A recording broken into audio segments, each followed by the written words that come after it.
Muito boa noite.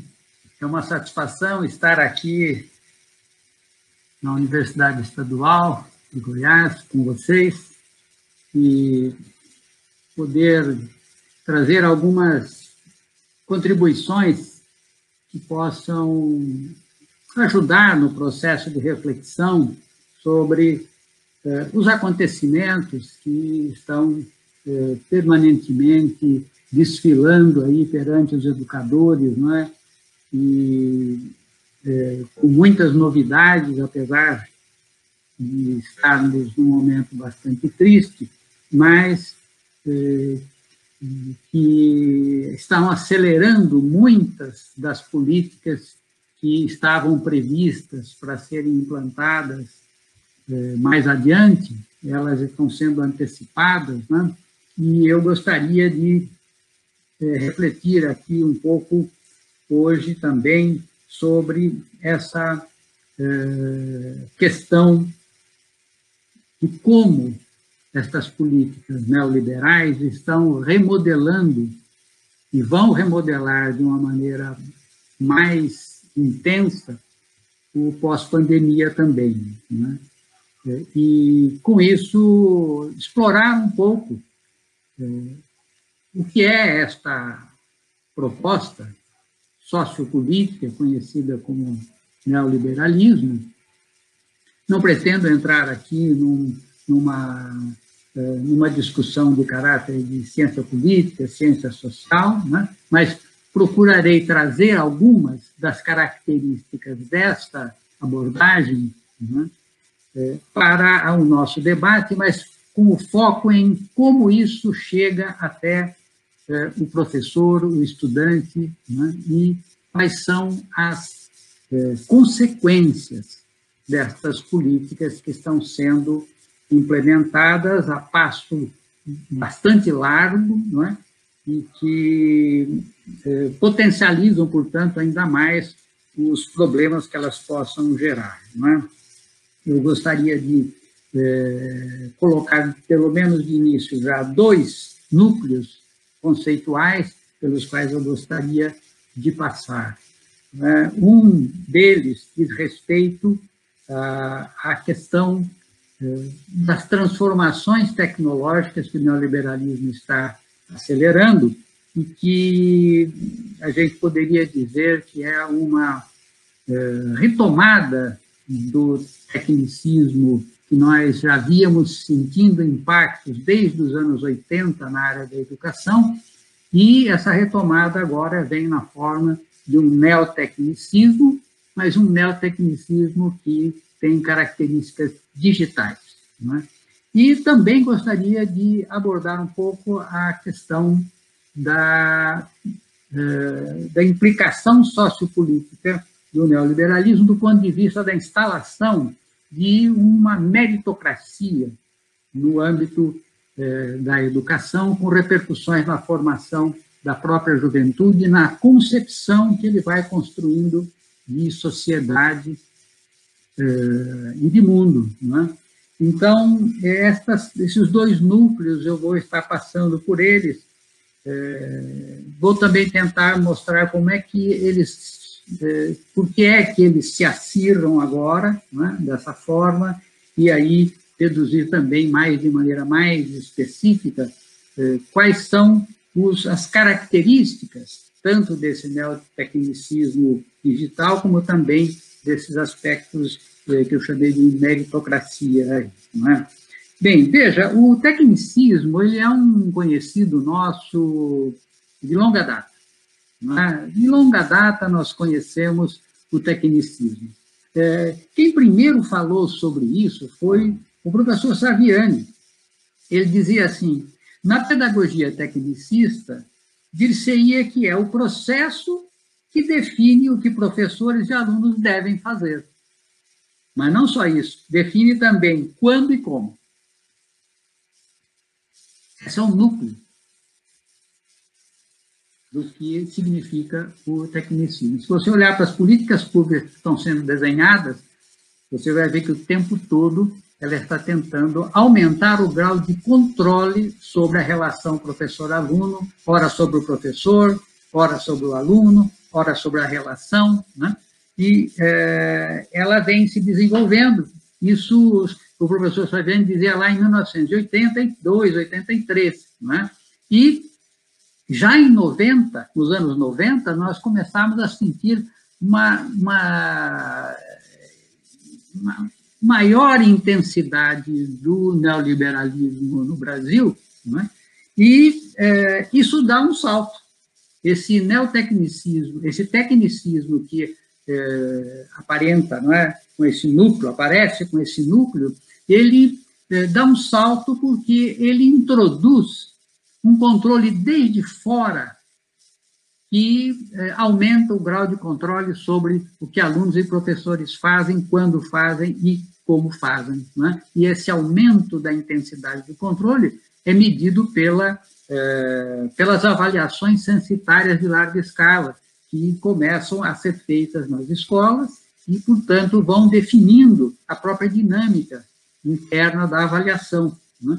Com a introdução, inclusive, a ampliação dos simulados, né? Tudo mais, para que o que aconteça dentro da escola não saia, tente não sair daquilo que é desejado pelos planejadores educacionais, né? Bem, essa nova versão de tecnicismo, que era já na década de 90, eu até tentei chamá-la de neotecnicismo naquele momento, né? E acho que em 2011 até apontei que esta formulação iria representar que o capitalismo, não é, ele não vê outra forma de melhorar os processos a não ser por introdução de tecnologia e aumento do controle, não é? Faz parte da sua lógica isso, não é? Portanto, quando ele olha para a educação e quer melhorar a qualidade da educação, ele pensa em controle e tecnologia, não é? E esse desdobramento, ao longo dos últimos anos, né, com o fortalecimento de uma coalizão, a partir de 2018, entre conservadores e neoliberais, né, uma coalizão que é, na realidade, muito mais eleitoral do que de comunhão de processos, de entendimentos, né, mas que está em ação nesse momento, ela acirra, né, e a pandemia ajudou, esse processo de introdução de tecnologia e de aumento de controle, né? O aumento do controle sempre esteve presente, né, ao longo de todos esses anos, né, dessas décadas, aliás, né? Mas a intensidade da tecnologia nós vamos sentir agora no momento seguinte, né? Então, nós temos esses dois grandes núcleos conceituais aí. Então, por um lado, está o avanço de um neotecnicismo que combina teoria da responsabilização por metas, né, que deve, avaliação censitária da escola, né, bases nacionais, né, combina com a teoria da escolha pública. A teoria da escolha pública é uma ideia de que a educação tem que ser inserida no mercado e o pai deve ser potencializado como aquele que escolhe a escola do seu filho, seja ela pública, privada ou terceirizada, e ele paga essa escola com um voucher. Então, nos últimos anos, nós temos visto uma intensificação do debate sobre vouchers no Brasil, até porque é proposta do governo, né, tanto dos conservadores como dos neoliberais, e temos assistido também essa ampliação da responsabilização do professor, do aluno, né, da escola, né, por metas, né. A primeira delas, né, a teoria da responsabilização, apoia-se em novas tecnologias de informação e comunicação, e agora virtualiza e amplia o controle sobre os objetivos, conteúdos e processos educativos. incorporando no trabalho pedagógico as mudanças que a própria crise do sistema capitalista vai impondo ao mundo do trabalho em geral, né? Vocês, nesse programa de pós-graduação aí da Universidade Estadual, tem aí a categoria do trabalho, certamente uma compreensão dessa categoria passa por entender a posição do trabalho no âmbito da própria crise, né, do sistema capitalista, que vai alterando esse trabalho, né, na medida em que vai sendo demandado para resolver as suas contradições. Não é? E a segunda, não é, a teoria da escolha pública, ela coloca em marcha processos de privatização da educação, não é? Por dentro e desde fora, tanto faz, não é? Com vistas a retirar a educação do âmbito do Estado. Não é? O neoliberalismo nutre uma profunda desconfiança com o Estado, não é? E ele quer um Estado que seja mínimo do ponto de vista operacional, ainda que forte do ponto de vista ideológico e político. Não é? Ou seja, quando a gente ouve falar que o neoliberalismo propõe um Estado mínimo, não é porque ele quer que o Estado fique fraquinho, não. No contrário, ele quer um Estado enxuto, mas forte, do ponto de vista de controle, do ponto de vista, inclusive, do apoio que ele pode dar ao próprio processo produtivo, aos monopólios, etc. Não é? Bem, então, é uma questão que vai ser colocada para a gente, já está sendo colocada para a gente, sob o título de ensino híbrido. Né? Vai aparecer essa discussão, já está tomando corpo, o CONSED, o Undime, e todos os intelectuais orgânicos aí dessa coalizão conservadora liberal estão trabalhando essa ideia para que ela chegue não só como ideia, mas como prática concreta no âmbito das salas de aula, aproveitando, obviamente, a questão da pandemia. Não é? Além do conceito, então, de neotecnicismo digital, deve-se incluir ainda aquela questão da meritocracia. Não é? E veja, esse núcleo impõe finalidades educativas oriundas do padrão sociopolítico neoliberal, onde o indivíduo é colocado como gestor da sua própria acumulação de competências e habilidades, com as quais deve se apresentar ao mercado. Certo? Veja que aqui tem uma questão importante. O neoliberalismo não se preocupa se as pessoas são desiguais. Muito pelo contrário, ele defende o seguinte: as pessoas nascem desiguais e, portanto, não cabe ao Estado torná-las iguais, eles dizem. Elas devem se apresentar ao mercado com aquilo que elas conseguiram agarrar de oportunidades que lhes foram dadas, e o mercado aloca recursos, né? Ou seja, aloca salários, aloca renda, enfim. Né? Mas isso é uma função do mercado. Não caberia ao Estado entrar nesse âmbito natural, esse âmbito da espontaneidade das relações econômicas e sociais, para tentar equalizar, né? Tentar equalizar desigualdades, tá certo? Porque eles dizem assim, o que conta é a igualdade de oportunidades. Né? Depois nós vamos ver que igualdade de oportunidades, obviamente, supõe que as pessoas têm igualdade também para participar do acúmulo das oportunidades para si. Né? E, obviamente, aí é que as condições socioeconômicas pesam. Né? Bem,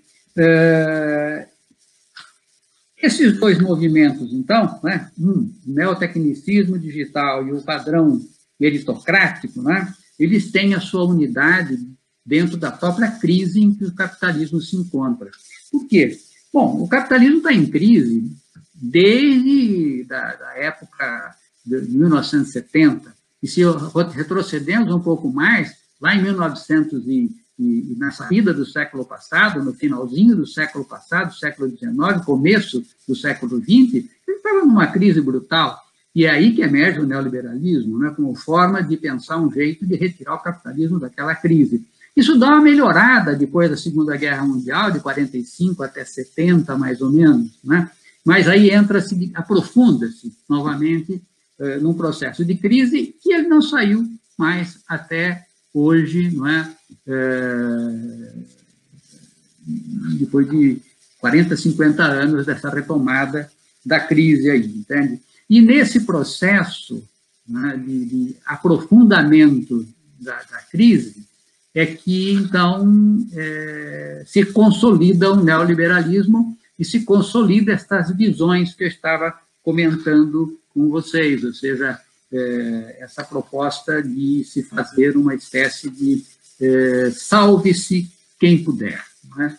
Bem, eu não posso aqui dedicar tempo demasiado para mostrar para vocês como estas ideias emergem detalhadamente desta crise sistêmica, né, que nós estamos vivendo. Eu vou passar por 4 ou 5 descritores, rapidamente, só para dar uma ideia ampla, né,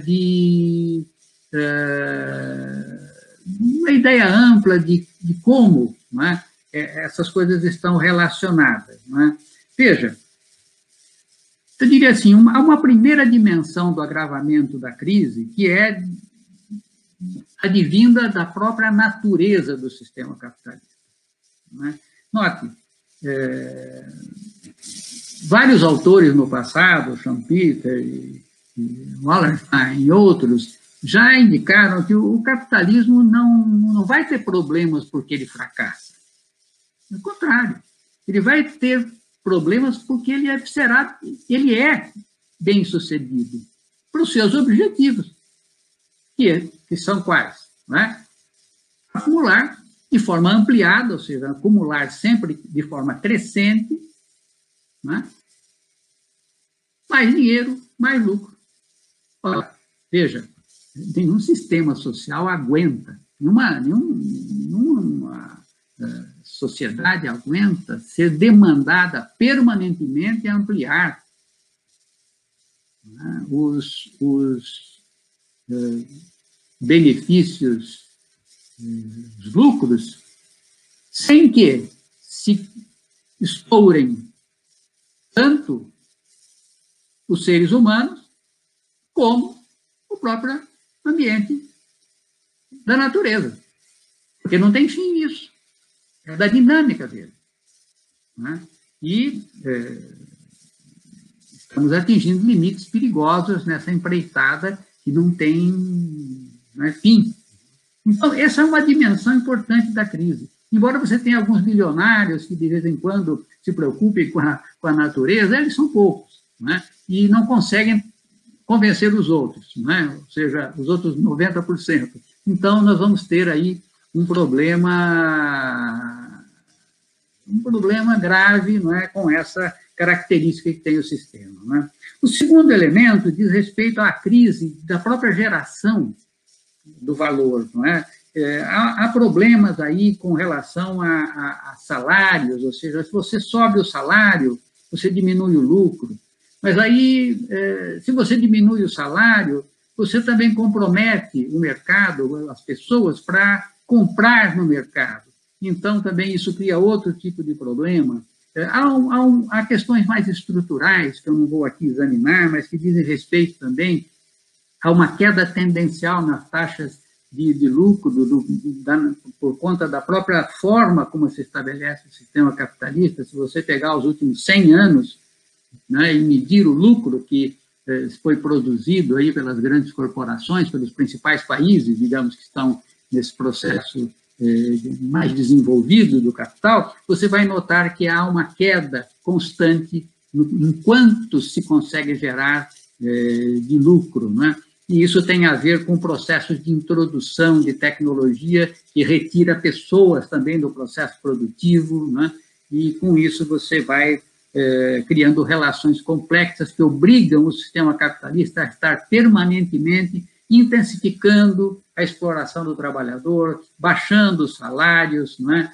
e ampliando áreas mercadológicas para poder manter, pelo menos, não cair tanto essa taxa de lucro. Não é? E é por isso também que muitos dos pesquisadores que estudam essa questão da crise também dizem que nós estamos diante de uma crise estrutural, não é? E não mais uma crise cíclica apenas, não é? Como já tivemos no passado. Não é? Então, por que eu estou dizendo dessa dimensão? Porque, veja, se eu preciso introduzir tecnologia para restabelecer lucros, porque eu preciso aumentar a produtividade, então significa que não é razoável a gente supor que a área da educação não sofrerá o assédio de novas tecnologias, né? Ou que ela poderia permanecer fora do assédio do capital em relação à busca de novos mercados. Né? E é isso que nós vamos estar vivendo agora, já estamos vivendo, né? Mas vai se intensificar agora com a introdução de novas tecnologias e abertura pelas tecnologias de um mercado fantástico, multibilionário, né, ao redor do mundo, com a introdução de tecnologias na relação professor-aluno. Né? Isso tem a ver com toda essa situação que eu estava descrevendo aí, muito rapidamente, claro. Né? Bem, uma terceira dimensão dessa crise diz respeito ao fato de que o liberalismo que emergiu do século XIX, ele tentava fazer com que houvesse uma certa quantidade de válvulas de segurança funcionando dentro do sistema capitalista para que a corda não rompesse. Né? Então, uma hora ele apertava a extração de lucro e a expropriação, né, do trabalhador, intensificava, outra hora ele liberava um pouquinho de umas migalhas para os trabalhadores a mais, não é? Para tentar, digamos assim, não criar grandes distorções sociais que chegassem a prejudicar o próprio processo de funcionamento social, e é isso que emergiu e se chamava, Wallerstein dá o nome a isso de liberalismo centrista, não é? Um pouco para o trabalho, um pouco para o trabalho, muito para o empresário, mas sempre com aquela preocupação de equilibrar as coisas um pouquinho. Né? Muito disso não era nem feito de fato, era prometido, mas não era nem realizado, na verdade. Né? Bem, acontece que com as crises sucessivas, o capitalismo também tem que aliviar a pressão por demanda de inclusão sobre o Estado. Por quê? Porque se você permite que se demande muito do Estado, ora, você vai ter que cobrar mais impostos. Se você cobra mais impostos, você vai ter problema também com a competitividade das grandes corporações. Não é? Então, aí você tem um conflito, uma dimensão do conflito que é bastante difícil de ser equacionada. Né? Mas o fato é que há que reduzir o grau de inclusão. Por isso que aparecem essas ideias, então, de que não, a desigualdade é normal no mundo, não há por que a gente se preocupar. Não, o Estado não pode interferir nas relações, porque cada vez que ele interfere, custa. E aí, quem paga? Não é? Normalmente são aqueles que estão em melhores condições para poder, não é, fazer esse apoio. Mas isso está sendo contestado, porque na visão neoliberal, eles entendem que o Estado não deve mais interferir e que as pessoas estão por conta delas no próprio mercado e devem se virar. Né? Essa é a lógica aí. Então, veja que o papel do Estado está sendo redefinido, tenderá a gastar menos com inclusão, né? E redefinirá o seu escopo, né? Transferindo as atividades dele para onde? Para a iniciativa privada. O que significa isso? Privatização. Então, isso também atingirá a área da educação. A área da educação vai ser assediada com transferência da sua operação para a iniciativa privada. Não é? E está aí o caso de Minas, não é? Já ensaiando, não é? Formas de transferir isto para organizações sociais civis, não é? e, com isso, retirar a educação do âmbito do Estado. Né?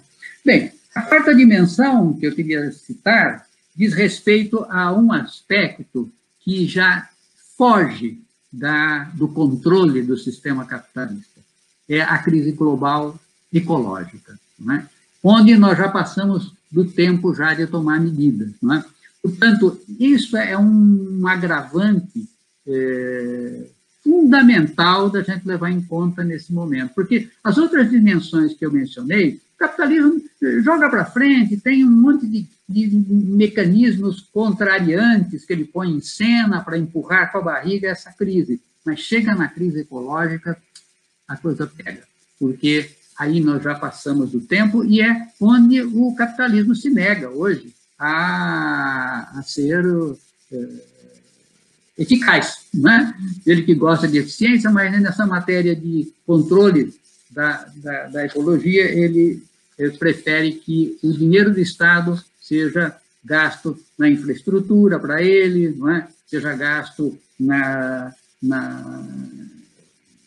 transferência e criação de mercado para que eles operem, não é? E não para gerar inclusão, etc. Não é? Ou mesmo atuar em cima das causas que estão gerando a própria crise climática. Não é? E, finalmente, nós temos uma dimensão que diz respeito ao fato que nós estamos nas portas, como eu disse, precisa de introduzir tecnologia para recuperar a produtividade do trabalho, certo? E aumentar os lucros, não é? Que não andam bem das pernas. Então, veja que, ao fazer esse movimento, a introdução de tecnologia que vem agora, não é? Isso está baseado aí em uma série de tecnologias sofisticadas que estão sendo projetadas, não é? Isto, internet das coisas, da robotização, né, nas indústrias, atingindo agora a área de serviços, né? E, então, veja que isso tudo vai gerar muito desemprego estrutural, mas não é mais só lá nos trabalhadores que tinham menos qualificação, vamos chamar assim. Não, agora vai pegar a classe média. Não é? Então, isto vai agravar as condições de estabilidade política do próprio sistema aí para adiante. Né? É neste quadro que você tem, então, uma radicalização da proposta sociopolítica neoliberal, que como dizia Margaret Thatcher, ela dizia, não há outra alternativa. Não é?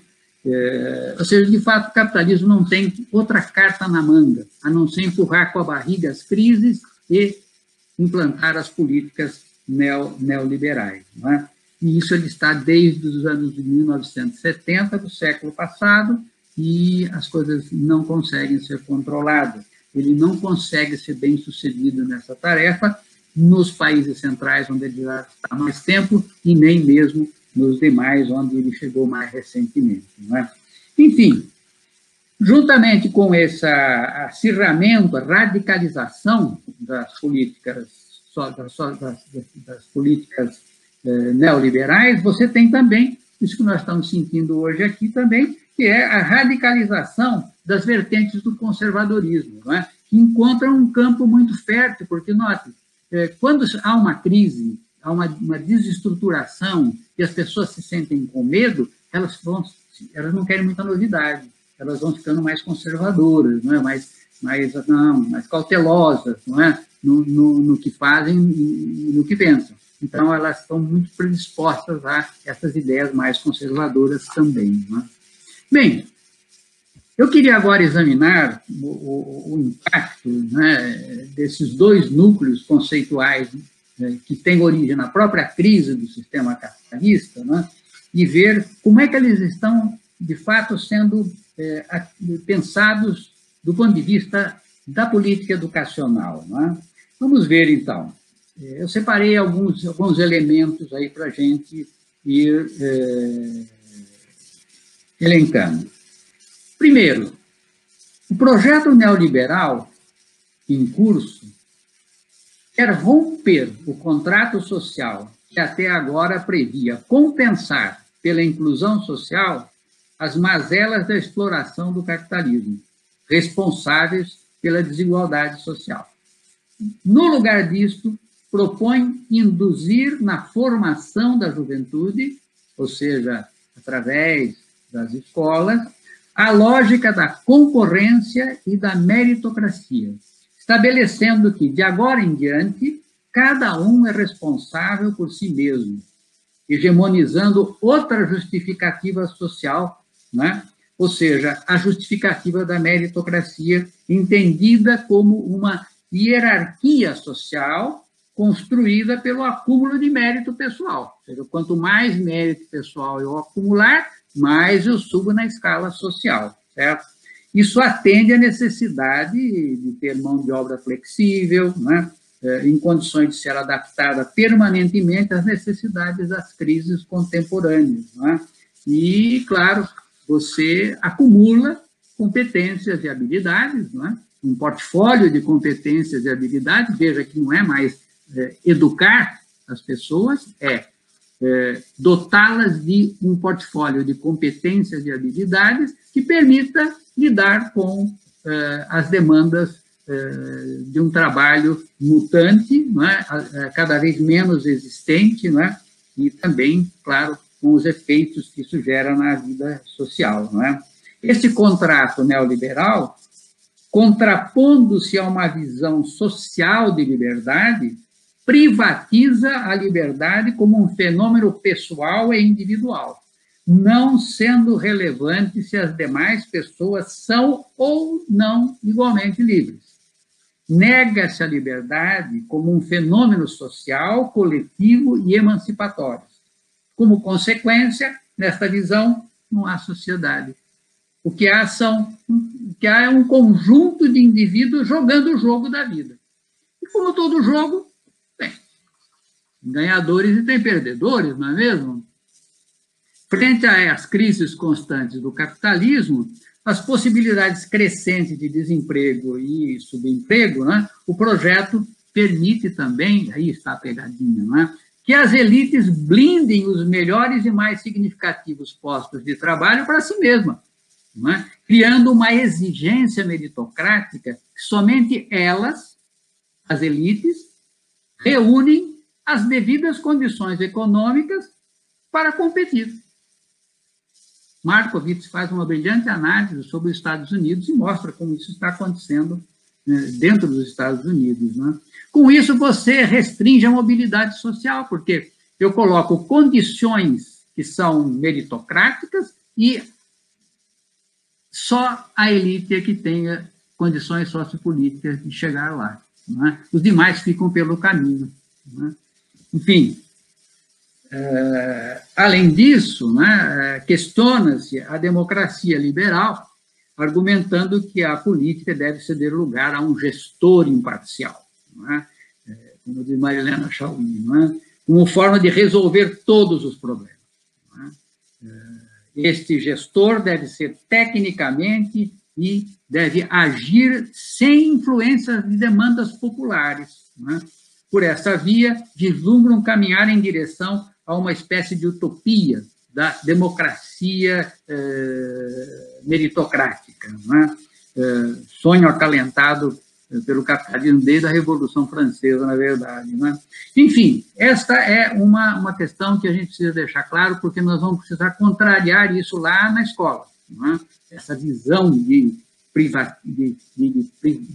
liberdade, né? Ela precisa ser devidamente examinada lá na escola, né? Uma liberdade que é soberana do ponto de vista do indivíduo, e que nós estamos vendo a manifestação aí na própria pandemia. Né? Eu não uso máscara se eu não quiser, e ninguém tem nada a ver com isso, dizia hoje pela manhã o próprio presidente da República. Né? Eu vou usar quando eu quiser, como eu quiser, se quiser. Né? Ou seja, a dimensão de que se isso afeta o outro, é um problema dele, ele que se proteja, na verdade. Eu sou livre. Né? Essa é a lógica que está em curso nesse momento. Né? Estão assistindo isso todo dia aí. Né? Ponto 2. Para implementar este contrato meritocrático, articulado com as demandas do mundo do trabalho, é preciso criar uma materialidade nas escolas, fortalecendo as teses educacionais tecnicistas, né, que levam a uma ampliação do controle técnico e político da escola, fazendo uso da adição de tecnologia da informação e da comunicação agora disponíveis, né? Por exemplo, ensino híbrido. Isso conduz à introdução de plataformas de aprendizagem e sistemas informatizados de armazenamento de dados, né? Então, essa é a nova realidade que vai chegar aos poucos, provavelmente não para todas as escolas, mas vai chegar, né, em algum momento, e que nós precisamos começar a pautar para discutir o que são as plataformas de aprendizagem. Por quê? As plataformas de aprendizagem, por ter essa auréola tecnológica, né, elas aparecem assim como algo necessário, novo, isento, né, de objetivos políticos e sociais, né? Então, nós vamos precisar discutir isso, né? Este movimento de introdução de tecnologia na relação professor-aluno, né, que atende, como nós vimos, né, a necessidade de lidar com as contradições do próprio sistema capitalista, levando a produtividade e ampliando o mercado, ou seja, tem que encontrar mercados, não é, para conseguir colocar os produtos, vai na esteira do que Ursula Russ chamou de a mercantilização da própria sociabilidade em geral, não é? Que agora também passa a ser mediada por tecnologia. Agora aqui mesmo, né? Nós estamos sendo mediados por tecnologias, não é? Nós estamos sendo mediados por grandes corporações que estão por aí ganhando dinheiro, porque o tempo que nós estamos aqui, certamente, no seu celular, na sua casa, etc., está sendo cobrado de vocês, não é? E, portanto, claro, isso vai... A energia elétrica está sendo cobrada, ou seja, nós movimentamos aqui, nesse momento, grandes corporações que estão invisíveis nesse processo. Parece que eu estou falando com vocês diretamente e não tem mais ninguém aí, tem só a universidade estadual, né? Que, aliás, não ganha nada com isso. Mas, atrás disso daí, até chegar a minha fala aí na universidade, você tem uma enormidade de grandes corporações faturando isso. Imagina agora você jogar bilhões, né, milhões de alunos e professores, né, em escala mundial bilhões, né, dependente dessas plataformas. Significa isso um aumento brutal, né, de faturamento que aparece aí, não é? Aliás, a nossa relação social hoje já é mediada por tecnologias, então nós estamos com o celular na mão toda hora, né, conversando, parece que aquilo é inocente, não é? Mas para aquele celular chegar na sua mão, nossa, quanta gente teve que trabalhar para aquele danadinho ser disponível para ser adquirido pela gente lá numa das corporações, não é? Nas palavras de Russ, mais aspectos da vida são agora incluídos no mercado, ou pelo menos aqueles aspectos que interessam para gerar lucro, e que antes se encontravam fora dele. Então, o professor estava lá, quietinho na sala dele, cuidando dos seus alunos, não é? Trabalhando, né? Mas agora não, precisa ter uma tecnologia lá, porque, não é? Isso vai, então, sendo amplificado, tem que abrir mais mercado, tem que introduzir tecnologia nesse processo, né? E, nesse processo de mudança, os próprios trabalhadores criativos, né, como professores, por exemplo, foram convertidos em quê? Produtores de conteúdo, não é isso? Agora, na pandemia, estamos todos nós produzindo conteúdo, né? Se alguém gravar isso aqui, né, pode usar por aí como conteúdo, né? Né? Então, ela diz o seguinte: a colonização da sociabilidade pelo mercado não só gerou uma nova fonte de lucro, mas também penetrou na estrutura da vida social das pessoas, minando a base da futura solidariedade, né? É por isso que nos WhatsApp da vida, nos Facebooks, a agressividade aumenta, não é? Você diz coisas lá que você não diria se estivesse na presença da pessoa, né? Então, veja, tudo isso está modificando-se, né? ela acrescenta também que a comunicação social agora envolve, com efeito, o pagamento de um dízimo que todos nós temos que pagar a estas empresas, não é? Que fazem a mediação tecnológica, não é? Por parte de todas as pessoas ao redor do mundo. Não é? Isso cresce violentamente. Né? Estas mudanças vão criar pressões sobre o sistema educacional, visando preparar a juventude segundo as necessidades do mundo do trabalho, não é? Afetando o currículo de formação, não só do estudante, mas também da formação dos professores. Não é? Sua atividade como professor vai ser alterada, bem como o currículo dos cursos de formação, tanto dos estudantes como dos professores. Não é?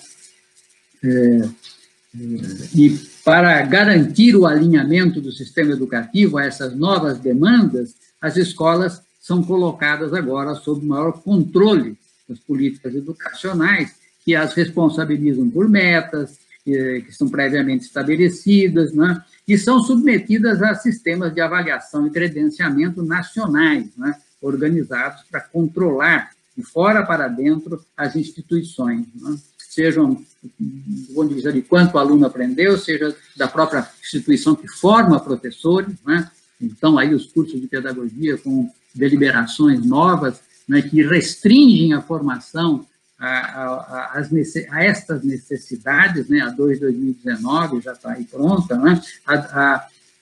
Há uma série de outras deliberações em relação a bases nacionais comuns, dos diretores, por exemplo, ou seja, tudo isso está sendo aí em desenvolvimento. Né? 3. A mercantilização das relações na escola tem como consequência o estreitamento da formação humana, né? reduzindo a dimensões de competências e habilidades, como eu já disse para vocês, simplificando, né, à luz dessa concepção, o trabalho do professor, né, e do aluno, né, através de bases nacionais comuns curriculares que rotinizam o trabalhador, utilizam o trabalho pedagógico, de forma a permitir que uma parte significativa seja convertida em trabalho morto dentro das plataformas online, né? Na forma de algoritmos, que depois são interpretados aí pelos programas. Né?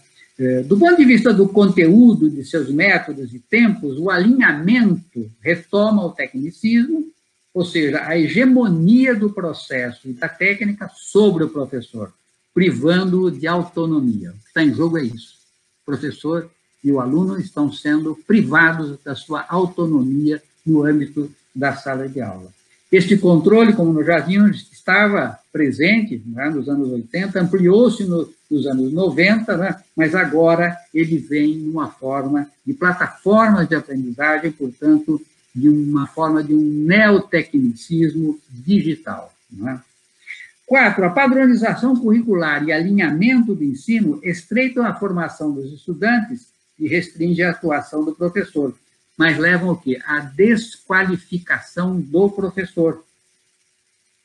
Não é? Porque é o que está se fazendo com a Resolução 2019 aí do Conselho Nacional de Educação, ou seja, reduzindo a sua formação àquilo que a Base Nacional Comum Curricular pede, e com isso desqualifica. Ora, quando você desqualifica um professor, ou para a profissão qualquer que seja, você abre as portas para a sua desprofissionalização também. Né? Ela começa a ser uma profissão que pode ser formada rapidinho, né? Sem muita elaboração, porque ela foi desqualificada, reduzida a uma dimensão muito pequena do trabalho dela. Né? E o professor, ele tende a ser colocado nas próximas versões aí, da plataforma do ensino híbrido como um tutor de plataforma. Né? Ele vai ser um ajudante de plataforma. Né? Terá lá algum trabalho a fazer com os alunos e tal, mas ele será bem simplificado. De fato, já está na plataforma delineado o processo de aprendizagem. Né? E aí isso vai ter um impacto muito grande na profissão. Né? 5. As novas ferramentas de mediação criam a possibilidade de se fortalecer, agora pelo monitoramento virtual, o acompanhamento do desempenho e o controle disciplinar, tanto de alunos como de professores, seja pela realização de frequentes relatórios pelos professores, o pessoal que está trabalhando na pandemia já está sentindo o aumento dos relatórios, né? Seja pela extração de relatórios automáticos a partir dos dados que as próprias plataformas vão acumulando. E olha, essas plataformas, elas são muito mais, que estão para vir, elas são muito mais elaboradas do que ensino remoto improvisado, né?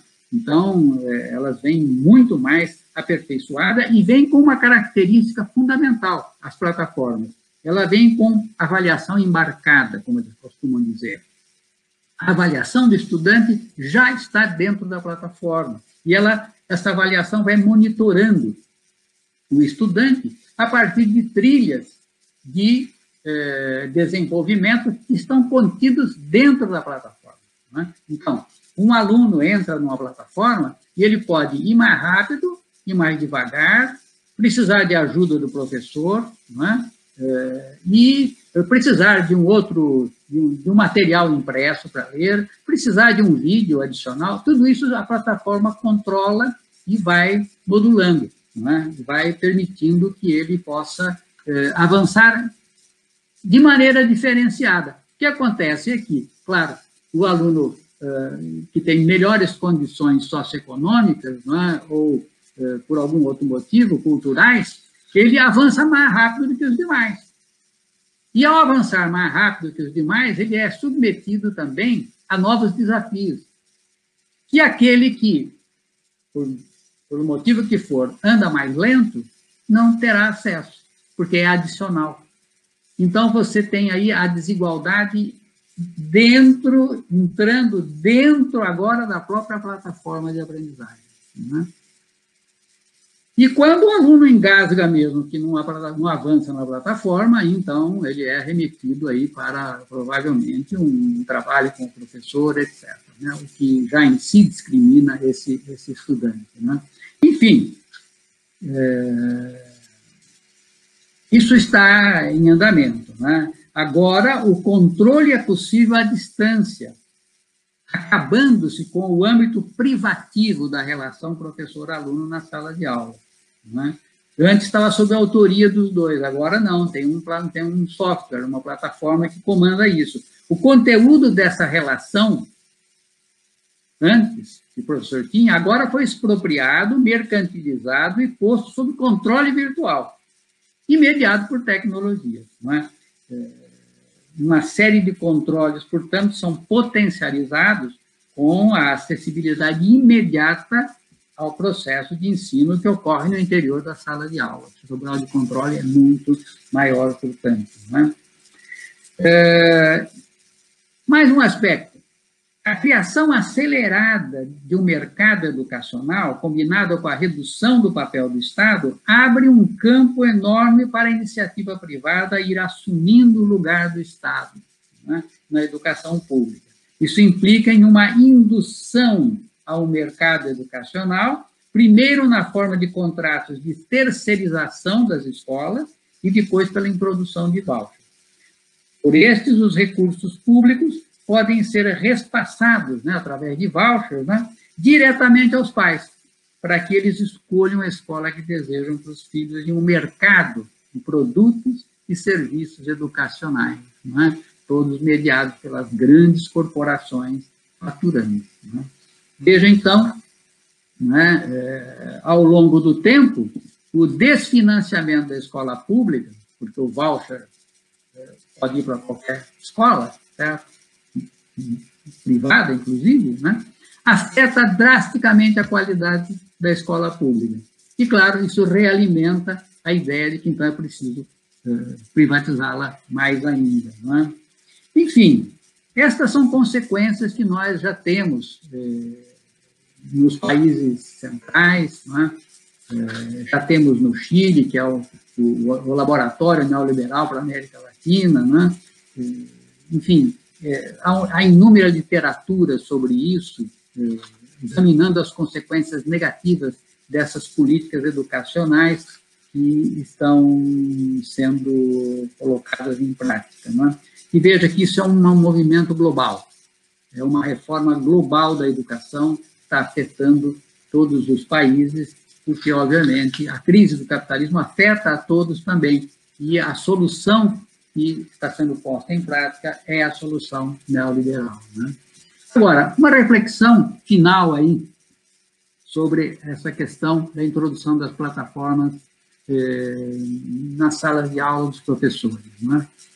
Porque é disso que nós estamos falando. Não estamos falando de educação à distância, não estamos falando de ensino remoto, não. Nós estamos falando de plataformas do ladinho do professor ali, ó, né? No tal ensino híbrido, né? E também pode ser à distância, claro, né? Mas que não exime a aplicação na sala do professor, né? Veja que há um limite para essas plataformas, né? Felizmente, né? E o limite é o seguinte: o professor Saviani já falava que a atividade do professor e do aluno envolve uma troca de trabalho não material, né? Ou seja, elaboração, né? Eu diria que envolve intersubjetividade, né? No momento de elaborar a própria aprendizagem, né? Uma intersubjetividade com o professor e com o aluno, e uma elaboração, uma abstração que ele tem que fazer daquilo que ele está processando, estudando, lendo, participando, etc. Né? Bem, as plataformas de aprendizagem tentam imitar isso, né? Mas a imitação é grotesca, porque eles são obrigados a trabalhar com algoritmos, ou seja, algoritmos decisórios, né? Então, chega num ponto, o que o aluno faz? Se faz isso, você toma essa direção. Se faz esse outro, essa direção aqui. Se for esse aqui, essa outra direção. Tudo isso é planejado antes. Ora, esse processo não consegue dar conta de aspectos particulares dos estudantes, do ato de aprendizagem e as múltiplas, mais do que se poderia pôr dentro de uma plataforma de aprendizagem, de opções que ele tem e que ele cria para poder dominar um determinado conhecimento. Isso não tem como ser imitado, né? As tecnologias da educação vivem permanentemente essa ilusão de que vão conseguir imitar a relação professor-aluno dentro de uma telinha, né? Por mais que você tenha a inteligência artificial em andamento aí, isso não está no horizonte, né? E poder promover, a partir de trabalho morto, promover trabalho vivo, né? Então, veja que essa relação será uma relação de limite, né? Claro, as plataformas, das grandes corporações vão tentar convencer você de que elas têm agora um sistema personalizado de ensino, né? E que os seus alunos agora, eles podem caminhar por várias alternativas dentro do sistema, né? É uma tentativa de imitação, né? Grotesca, mas agora, isso não é ensino personalizado, porque antes de ser uma plataforma, você teve que despersonalizar essa informação, retirá-la do professor, retirá-la do trabalho vivo do professor, convertê-la em trabalho morto, transformar em algoritmo e daí, então, introduzir dentro de uma máquina. Este processo despersonaliza, portanto, como diz Diane Harvey, isso nunca pode se chamar de ensino personalizado, ao contrário, é um ensino despersonalizado, né? E restrito a quê? A competências e habilidades, muito longe do nosso conceito de educação, né?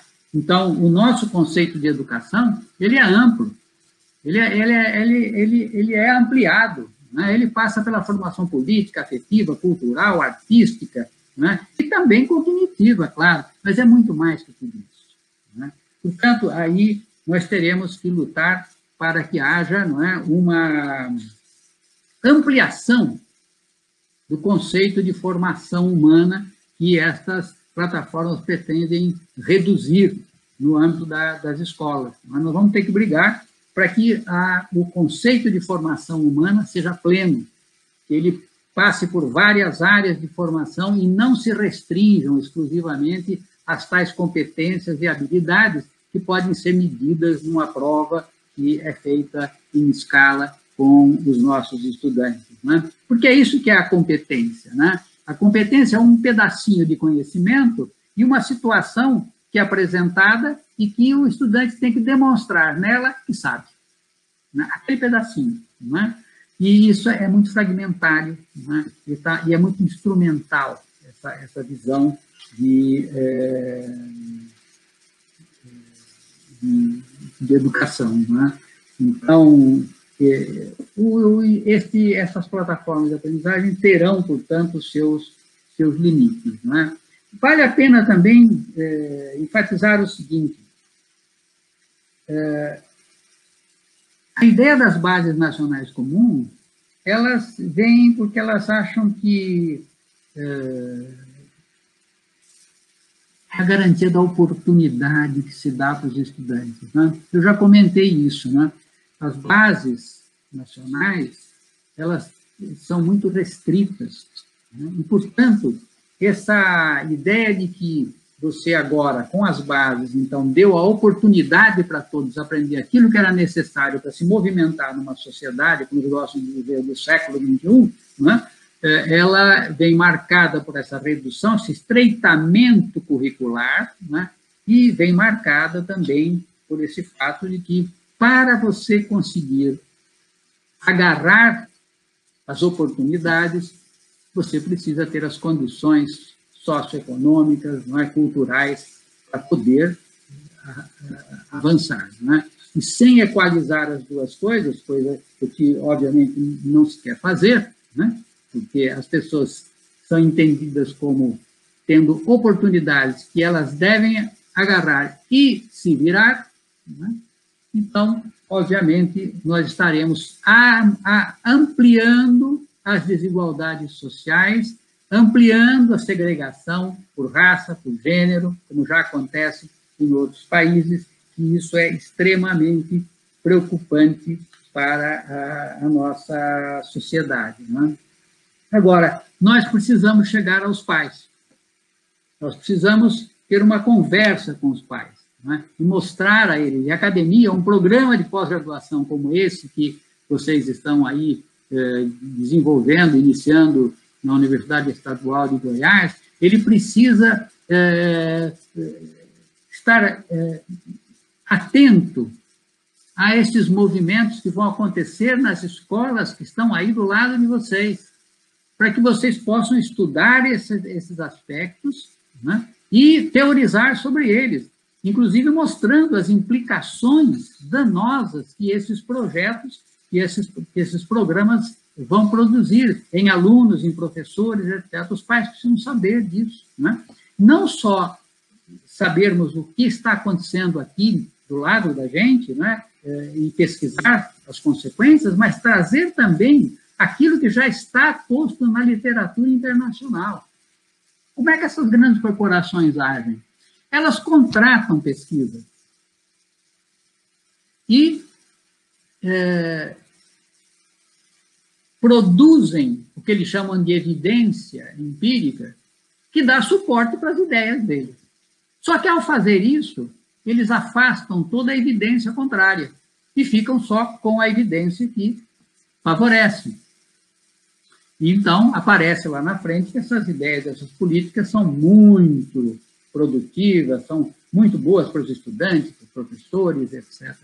Então, é preciso desmascarar isso, trazer para em cena as dezenas de relatórios independentes, né, que não estão atreladas à indústria que ganha dinheiro com isso, para mostrar quais são os danos reais disso. Vocês lembram do debate sobre o cigarro? Quanto tempo levou para nós nos convencermos de que o cigarro era danoso para a saúde? E o que diziam as corporações que vendiam cigarros? Que não havia evidência que mostrasse. Não é? Financiavam pesquisas, inclusive, para isso. Então, a gente precisa ficar muito esperto com relação a isso. Nós precisamos trazer essa evidência empírica contrária, que é esquecida por essas políticas, e colocar na mesa, né? E precisamos investigar do nosso lado o que é que está acontecendo nas redes públicas em contato com os professores, com os estudantes, com os pais, né? E termos uma ação efetiva de fazer com que este conhecimento ele chegue também aos pais dos estudantes, né? Aos pais dos alunos, para que eles possam ser esclarecidos, né? Das reais implicações dessas políticas, né? Bem, esse é o que havia planejado para a gente conversar um pouco aqui, então eu paro por aqui e agradeço, né, a possibilidade de ter estado aqui conversando, e temos aí também ainda algum tempo, talvez, para a gente debater alguma questão que seja de interesse. Obrigado.